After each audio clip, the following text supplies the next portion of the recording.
ಎಲ್ರಿಗೂ ನಮಸ್ಕಾರ. Welcome back to my channel. ಇವತ್ತು ಒಂದು ವೆಜಿಟೇಬಲ್ ಸಲಾಡ್ ಮಾಡ್ಕೊಳ್ತಾ ಇದ್ದೀನಿ ಜೊತೆಗೋಸ್ಕರ. ಇದಕ್ಕೇನು ತೊಗೊಂಡಿದ್ದೀನಿ ಅಂತಂದರೆ ಒಂದು ಸೌತೆಕಾಯಿ ತೊಗೊಂಡಿದ್ದೀನಿ, ಒಂದು ಕ್ಯಾರೆಟು, ಮೆಂತ್ಯ ಸೊಪ್ಪು ಸ್ವಲ್ಪ, ಆಮೇಲೆ ದಾಳಿಂಬೆಹಣ್ಣು, ನಿಂಬೆಹಣ್ಣು, ಆಮೇಲೆ ಈ ಕಡಲೆಕಾಯಿ ಬೀಜನ ಹುರ್ಕೊಂಡು ಅದನ್ನು ಸ್ವಲ್ಪ ಪುಡಿ ಮಾಡ್ಕೊಳ್ತೀನಿ. ತೆಂಗಿನಕಾಯಿ ಬದಲು ಈ ಪುಡಿ ಹಾಕ್ಕೊಳ್ಳೋದು.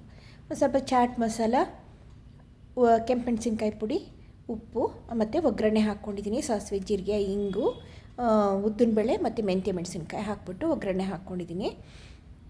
ಇದಕ್ಕೆ ನೋಡಿ, ಈಗ ಸೌತೆಕಾಯಿನ ನಾನು ಪೀಸ್ ಮಾಡ್ಕೊಂಡಿಲ್ಲ, ತುರಿದಿಟ್ಕೊಂಡಿದ್ದೀನಿ. ದಾಳಿಂಬೆಹಣ್ಣು ಬಿಡಿಸಿಟ್ಕೊಂಡಿದ್ದೀನಿ, ಮೆಂತ್ಯ ಸೊಪ್ಪು ಸಣ್ಣದಾಗಿ ಹೆಚ್ಚಿಟ್ಕೊಂಡಿದ್ದೀನಿ, ಕ್ಯಾರೆಟು ತುರಿದಿಟ್ಕೊಂಡಿದ್ದೀನಿ, ಕಡಲೆಕಾಯಿ ಬೀಜನೂ ಪುಡಿ ಮಾಡ್ಕೊಂಬಂದಿದ್ದೀನಿ. ಈಗ ಎಲ್ಲನೂ ಒಟ್ಟಿಗೆ ಹಾಕೋಣ. ಈಗ ಇದನ್ನು ಏನಪ್ಪ ಅಂದರೆ, ನೀವು ಊಟಕ್ಕೆ ಕೂತ್ಕೊಂಡಾಗ ಎಲ್ಲ ಹಾಕಿಟ್ಕೊಂಡ್ರೆ, ಬೌಲಲ್ಲಿ ಹಾಕಿಟ್ಕೊಂಡ್ರೆ ಏನು ತೊಂದರೆ ಇಲ್ಲ. ಆದರೆ ಖಾರದ ಪುಡಿ, ಉಪ್ಪು ಎಲ್ಲನೂ ಮಾತ್ರ ನೀವು ಊಟಕ್ಕೆ ಕೂತ್ಕೊಂಡಾಗಲೇ ಹಾಕ್ಕೋಬೇಕು. ಇಲ್ಲ ಅಂತಂದರೆ ತುಂಬ ನೀರು ಬಿಟ್ಕೊಂಡ್ಬಿಡತ್ತೆ. ಇದು ನಾರ್ತ್ ಕರ್ನಾಟಕದವರು ಮಾಡ್ಕೊಳ್ತಾರೆ. ಅವರು ಏನಿಲ್ಲ ಅಂದ್ರೂ ಅಟ್ಲೀಸ್ಟ್ ಏನಾದರೂ ಒಂದು ಹಸಿ ತರಕಾರಿನ ಸಲಾಡಾಗಿ ಯೂಸ್ ಮಾಡ್ತಾರೆ ಅವರು. ಅದರಲ್ಲಿ ಇದು ಒಂದು ಈ ಥರನೂ ಒಂದು ಮಾಡ್ಕೊಳ್ತಾರೆ ಅವರು. ತುಂಬ ಟೇಸ್ಟಿಯಾಗಿರುತ್ತೆ. ಅವ್ರು ರೊಟ್ಟಿ ಜೊತೆಗೆ ತಿಂತಾರಲ್ಲ, ತುಂಬ ಚೆನ್ನಾಗಿರುತ್ತೆ ಇದು. ನಾವು ಇದು ಚಪಾತಿ ಜೊತೆಗೂ ತಿನ್ಬೋದು. ಚಪಾತಿಗೂ ತುಂಬ ಚೆನ್ನಾಗಿರುತ್ತೆ, ಟೇಸ್ಟಿಯಾಗಿರುತ್ತೆ.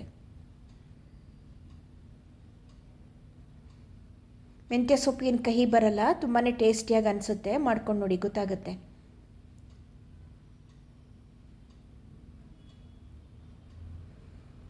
ಎಲ್ಲ ಹಾಕ್ಬಿಟ್ಟು ಈಗ ಅದಕ್ಕೆ ಮೆಣಸಿನ ಪುಡಿ, ಚಾಟ್ ಮಸಾಲ, ಒಗ್ಗರಣೆ, ನಿಂಬೆಹಣ್ಣು ಹಿಂಡ್ಬಿಟ್ಟು ಒಂದು ಸ್ಪೂನ್ ಸಕ್ಕರೆ ಹಾಕಬೇಕು. ಸಕ್ಕರೆ ಹಾಕೋದು ತೋರಿಸೋದು ಮರ್ತುಬಿಟ್ಟಿದ್ದೀನಿ ನಾನು.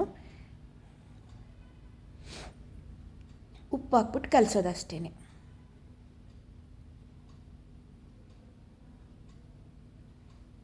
ವಿಪರೀತನೂ ಖಾರ ಮಾಡ್ಕೋಬಾರ್ದು, ಮೈಲ್ಡಾಗಿರಬೇಕಿದು.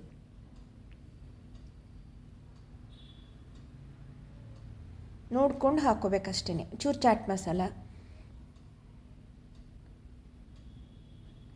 ಒಂಚೂರು ನಿಂಬೆಹಣ್ಣು ಹಿಂಡ್ಕೊಳ್ಳೋದು, ಒಗ್ಗರಣೆ ಹಾಕ್ಕೊಳ್ಳೋದು. ಈಗ ಉಪ್ಪು ಹಾಕ್ಕೊಂಡು ಒಂದು ಅರ್ಧ ಸ್ಪೂನ್ ಸಕ್ಕರೆ ಹಾಕ್ಕೋಬೇಕು.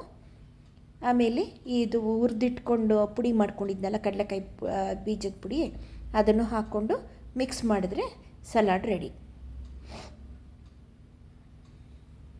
ತುಂಬ ಹೆಲ್ತಿ ಆ್ಯಂಡ್ ಆಲ್ಸೋ ಟೇಸ್ಟಿ. ನೀವು ಟ್ರೈ ಮಾಡಿ, ಆಯಿತಾ? ಮಾಡಿ ಹೇಗಿತ್ತು ಅಂತ ಹೇಳಿ. ಆಲ್ಮೋಸ್ಟ್ ಎಲ್ಲರ ಮನೇಲೂ ಮಾಡ್ತಾರೆ. ಎಕ್ಸ್ಟ್ರಾ ಏನಪ್ಪ ಅಂದರೆ ಇದು ಮೆಂತ್ಯ ಸೊಪ್ಪು ಹಾಕಿರೋದು ಅಷ್ಟೇ.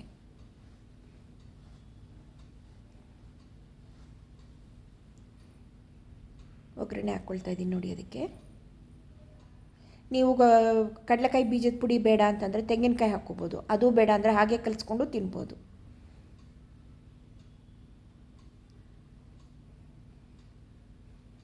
ಮಿಕ್ಸ್ ಮಾಡಿದ್ರೆ ರೊಟ್ಟಿ ಜೊತೆಗೆ, ಚಪಾತಿ ಜೊತೆಗೆ ತುಂಬಾ ಚೆನ್ನಾಗಿರುತ್ತೆ. ಮತ್ತು ಬೇರೆ ಯಾವುದು ಪಲ್ಯಗಳೇ ಬೇಕಿಲ್ಲ, ಇದೇ ಪಲ್ಯ ಥರ ಯೂಸ್ ಮಾಡ್ಬೋದು ನಾವು. ನೋಡಿ ಹೇಗೆ ಕಾಣಿಸ್ತಾ ಇದೆ, ಕಲರ್ಫುಲ್ಲಾಗಿ. ತಿನ್ನೋಕ್ಕೂ ಅಷ್ಟೇ ಚೆನ್ನಾಗಿರುತ್ತೆ. ನೀವು ಕೂಡ ಟ್ರೈ ಮಾಡಿ.